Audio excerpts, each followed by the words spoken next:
আজি আপোনালোকৰ জৰিয়তে আমাৰ কলিতা জনগোষ্ঠীৰ বিভিন্ন অভাৱ অসুবিধা আদি সন্দৰ্ভত ৰাজ্য আৰু কেন্দ্ৰীয় চৰকাৰক অৱগত কৰিব বিচাৰিছোঁ। ভাৰতবৰ্ষলৈ আৰ্যসকল নহাৰ আগতে বহু বছৰ আগতে আলপাইনসকল আহিছে আৰু সেই আলপাইনসকলে হ'ল আজিৰ কলিতাসকল। কলিতাসকল প্ৰধানকৈ কৃষিজীৱী, কিন্তু আহোমৰ শাসনকালত আমাৰ কলিতাসকল সৈনিক, ৰাজদূত, প্ৰশাসক, বিচাৰক আদি সকলোবোৰতে দক্ষতাৰে কাৰ্য সমাপ্ত কৰিছে। প্ৰখ্যাত বুৰঞ্জীবিদ পদ্মনাথ গোহাঁই বৰুৱাদেৱে উল্লেখ কৰি গৈছে, এই কলিতাসকল অসমৰ অতিকৈ পুৰণি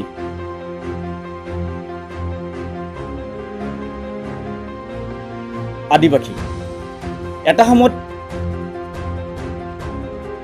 আমাৰ কলিতাসকলে অসমত তেওঁলোকৰ প্ৰভাৱ এনেদৰে আছিল,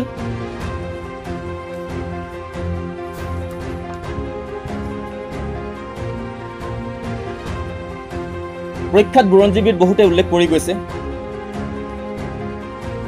অসমত কেৱল দুটা জাতিৰ কথা তেওঁলোকে উল্লেখ কৰিছিলে, কলিতা আৰু আহোম।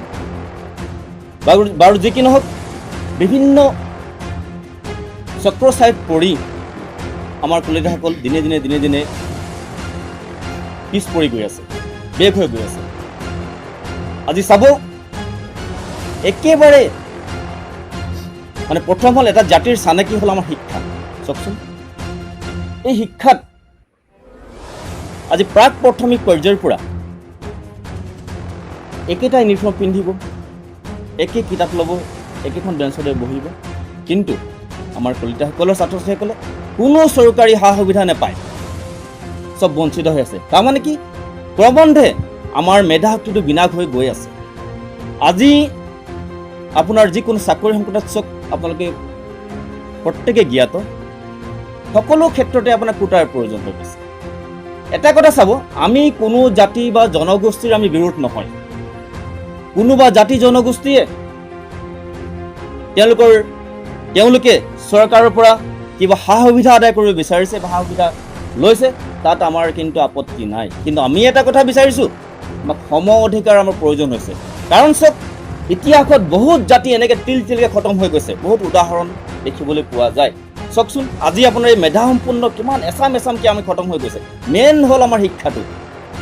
আজি চাওক, আজি ডক্টৰ চিট পাবৰ কাৰণে আমাৰ কিমান কঠিন।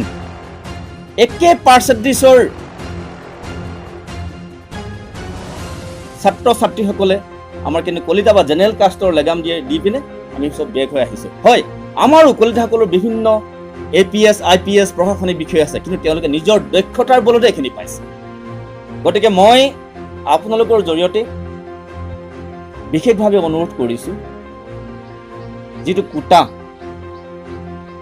সকলোকে আমি সম অধিকাৰ আমি বিচাৰোঁ সৰ্বজনীনভাৱে।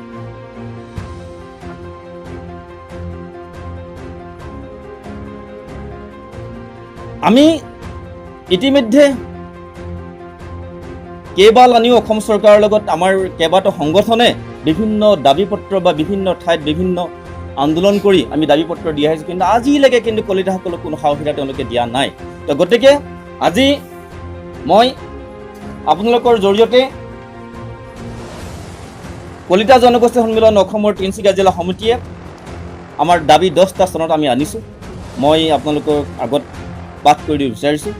1 নম্বৰ হ'ল, সংবিধানৰ 342 অনুচ্ছেদৰ যোগেদি কলিতা জনগোষ্ঠীক অনুসূচিত জনজাতি ঘোষণা কৰি 244(2) আৰু 275 এক অনুচ্ছেদৰ ভিত্তিত 6ষ্ঠ অনুসূচীভুক্ত কৰা হওক। কিয় চাওক, এটা জাতি অনুষ্ঠিত কৰিবৰ কাৰণে যিবোৰ ক্ৰাইটেৰিয়াৰ প্ৰয়োজন আছে, এই সকলোবোৰ ক্ৰাইটেৰিয়া কিন্তু কলিতা জনগোষ্ঠীৰ আছে, কলিতা মানুহৰ আছে। গতিকে সেইভাৱে আমি সবল দাবী কৰিছোঁ আমাকো অনুষ্ঠিত জাতিত অন্তৰ্ভুক্ত হ'ব লাগে। 2 নম্বৰ আছে 1983 চনত গঠিত PT তিৱাৰী আয়োগৰ প্ৰতিবেদনৰ পৰামৰ্শ মতে অজনজাতীয় খিলঞ্জীয়া অসমীয়াসকলৰ স্বাৰ্থ তথা অস্তিত্ব ৰক্ষাৰ ব্যৱস্থা হওক। এইটো আমি সৰ্বজনীনভাৱে কৈছোঁ, অসমীয়াসকলৰ সকলোৰে হ'ব লাগে। 3 নম্বৰ হ'ল প্ৰাগজ্যোতিষপুৰ নামেৰে কলিতা জনগোষ্ঠীৰ বাবে সুকীয়া সাহিত্য শাসিত পৰিষদ শীঘ্ৰে ঘোষণা কৰা হওক। কাৰণ চাওক, এটা সময়ত আমাৰ অসমৰ নাম আছিল কামৰূপ, প্ৰাগজ্যোতিষপুৰ আছিল। গতিকে আমি সবলভাৱে দাবী উত্থাপন কৰিছোঁ আমাক প্ৰাগজ্যোতিষপুৰ নামেৰে কলিতা জনগোষ্ঠীৰ এক সুকীয়া সাহিত্য পৰিষদ আমাক প্ৰয়োজন আছে, দিব লাগিব। 4 নম্বৰ অসমৰ লোকসভা, ৰাজ্যসভা, বিধানসভা আৰু প্ৰস্তাৱিত উচ্চ সদনত কলিতা জনগোষ্ঠীয় জনসংখ্যাৰ সমানুপাতিকভাৱে কলিতা জনগোষ্ঠীৰ বাবে আসন সংৰক্ষণ কৰা হওক।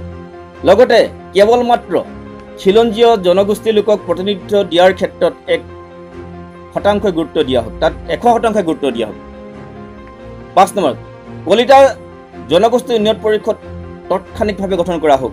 6 নম্বৰ অসমৰ ভৌগোলিক পৰিসীমাৰ ভিতৰত 6ষ্ঠ অনুসূচীভুক্ত অঞ্চলসমূহ বিভিন্ন জনগোষ্ঠীয় স্বায়ত্তশাসিত অঞ্চলসমূহৰ লগতে সমুদ্ৰ অসম ভূমিটো কলিতা জনগোষ্ঠীয় লোকক গ্ৰহণৰ বাবে সংশ্লিষ্ট স্বায়ত্তশাসিত পৰিষদীয় চৰকাৰ, ৰাজ্য চৰকাৰ আৰু কেন্দ্ৰীয় চৰকাৰ ব্যৱস্থা গ্ৰহণ কৰা হওক। চাওক, মানুহৰ মেইন হ'ল ভূমি। যদি আমাৰ ভূমিৰ অধিকাৰী নাথাকে আমি থাকিম ক'ত? যিটো নেকি জাতি অসমৰ আটাইতকৈ পৌৰাণিক আদিবাসী জাতি, আজি চাওক আমাৰ কি অৱস্থা হৈছে। আমি বৰ্তমান আমাৰ ইয়াত 2য় স্থানত আমি অন্তৰ্ভুক্ত হৈ আছোঁ। কাৰণ কেলে? সাধাৰণ শ্ৰেণীৰ লেভেল দি পিনে আৰু তিলকে আমাক শিক্ষিত কৰি গৈ আছে। 7 নম্বৰ হ'ল অসমৰ প্ৰতিখন জিলাতে কলিতা জনগোষ্ঠীয় লোকৰ বাবে ভগদত্ত ভৱন আৰু প্ৰকল্প নিৰ্মাণৰ বাবে কাৰ্যব্যৱস্থা হাতত লোৱা হওক। যিহেতু ভগদত্ত আমাৰ এজন প্ৰতাপী ৰজা আছিল। আমাৰ কেইবাজনো আমাৰ ৰজা আছিল, বীৰদত্ত, ভগদত্ত বহুত আছিল। তাৰ ভিতৰতো দেশ স্বাধীন হোৱাৰ পিছত আমাৰ কেইবাজনো মুখ্যমন্ত্ৰীও আমাৰ আছে। 8 নম্বৰ BTAD বিধান পৰিষদত কলিতা জনগোষ্ঠীয় সদস্যৰ প্ৰতিনিধিত্ব বাধ্যতামূলক কৰি আইন প্ৰণয়ন কৰক। 9 নম্বৰ চৰকাৰে নিয়োগ নীতিৰ ক্ষেত্ৰত কলিতা জনগোষ্ঠীৰ বাবে 30% আসন সংৰক্ষিত কৰক। 10 নম্বৰ উচ্চ শিক্ষাৰ ক্ষেত্ৰত কলিতা জনগোষ্ঠীৰ বাবে 30% আসন সংৰক্ষিত কৰক। গতিকে এইকেইটা দাবী আমি উল্লেখ কৰিছোঁ। মোৰ এটা প্ৰশ্ন আহি পৰিছে, কলিতাসকল একেবাৰে শান্ত সুস্থিৰ স্বভাৱৰ, হয়তো চৰকাৰ ইয়াৰ গইনা লৈ বা প্ৰশাসনে হয়তো ইয়াৰ গইনা লৈ আমাক হয়তো এই সুবিধাবোৰৰ পৰা বঞ্চিত কৰিছে নেকি অনুভৱ হয়। যি আপোনাৰ AJP চৰকাৰ হওক, কংগ্ৰেছ চৰকাৰ হওক, BJP চৰকাৰ হওক, যিমান চৰকাৰবোৰ আহিছে কিন্তু আমাক এনি টাইম শোষিত কৰি আছে। গতিকে চাওক, আপুনি নিশ্চয় জানে যিসকল একেবাৰে ঠাণ্ডা শান্ত, এইবোৰ যদি আপোনাৰ অন্য ৰূপ ল'বলগীয়া হয় কি হ'ব? গতিকে মই অনুৰোধ কৰিছোঁ, আমাৰ যিবোৰ দাবী আমি উল্লেখ কৰিছোঁ আজি, চৰকাৰে নিশ্চয় অলপ হ'লেও চোৱাৰ কথা কোৱা নাই। আমি 100% পূৰা কৰিবলৈ মই অনুৰোধ কৰিছোঁ। আৰু মোৰ বিশ্বাস আছে মাননীয় সৰ্বানন্দ সোণোৱাল মুখ্যমন্ত্ৰী আৰু শ্ৰদ্ধাৰ স্বাস্থ্যমন্ত্ৰী হিমন্ত বিশ্ব শৰ্মাৰ প্ৰতি বিশ্বাস আছে, তেওঁলোকে নিশ্চয় আমাক এই ক্ষেত্ৰত অৰিহণা আগবঢ়াব। ধন্যবাদ। এতিয়া আমাৰ কেন্দ্ৰীয় সমিতিৰ উপসভাপতি মহোদয় জয় সূৰ্য বৰাদেৱ আছে, তেখেতৰ ফালৰ পৰা অভিনন্দন জ্ঞাপন কৰিছোঁ। এনেকুৱা এটা ক'ভিডৰ যিটো শংকা, এনে মুহূৰ্তত যে আপোনালোকে ভাৰতীয় মূলৰ, কিন্তু কথাটো হ'ল কি, ভাৰতীয় মূলৰ বুলি আমি এইকাৰণে ক'ব লগা হৈছে যে কোনো এটা জাতি বা জনগোষ্ঠী কেতিয়াও গছ বা উদ্ভিদৰ দৰে মাটি ফুটি নোলায়।